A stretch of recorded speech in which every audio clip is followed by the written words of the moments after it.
Modern zoological collection has many stated objectives.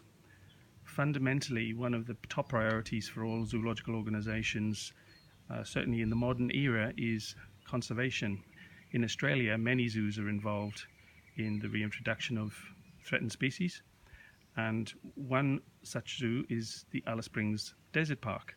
I'm joined again with Gary Fry, former director of Alice Springs Desert Park, who's going to give us a bit of a case study of native species that he has been involved with in Alice Springs. Gary, it's good to talk to you again. Thanks, Kevin. Good to be here. Gary, I know that the conservation ethos of Alice Springs Desert Park was quite extraordinary, and you were involved with a number of species, but you wanted to touch on, as a case study example, red-tailed phascogales this morning. So maybe you could start from the beginning and explain a little bit about what this species is and why it was important for your organisation to be involved with it. So the red-tailed phascogale, Dasiurid, one of those extraordinary Dasiurids that has a boom-bust relationship within its reproductive strategy. And so we've managed those in the desert park for quite some years and quite some generations. They were locally extinct around Alice Springs. In fact, their range is contracted right down to the Dryandra south of Perth.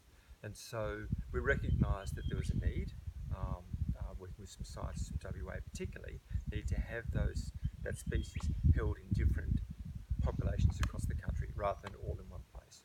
And so because the desert park was breeding them so well, we put our hand up and said we will do a trial reintroduction in and around Alice Springs to determine the optimum age at which to release animals. Do you release pregnant females, or do you allow animals to simply disperse from their mother, so animals that aren't accustomed to captivity, as it were?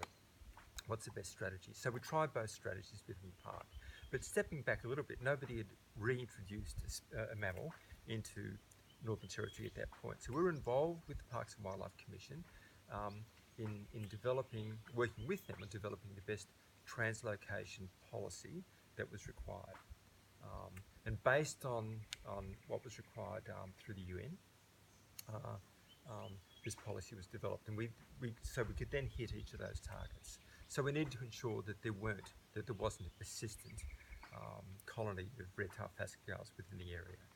We needed to determine what was going to happen if they dispersed beyond the desert park, beyond the released zone. We need to understand what the disease implications might be for mammals and marsupials already extant within that space. So we needed to we put all those pieces into place, dealt with all of those criteria within the translocation policy, and ultimately released animals within the desert park. We used radio tracking devices so that we could see where the animals were travelling, and then we could map them temporally. We knew when they were in certain spaces, but also spatially. So we had a temporal and spatial map that allowed us to determine which of the three habitats was their preferred habitat, where males set up home versus where females set up home. We could also determine survivorship based on, as I said, whether young animals persisted more strongly in the wild than older females that were released with pouch young. So it's a really good exercise. We didn't expect them to persist beyond a generation or two in Alice Springs. The program wasn't about that.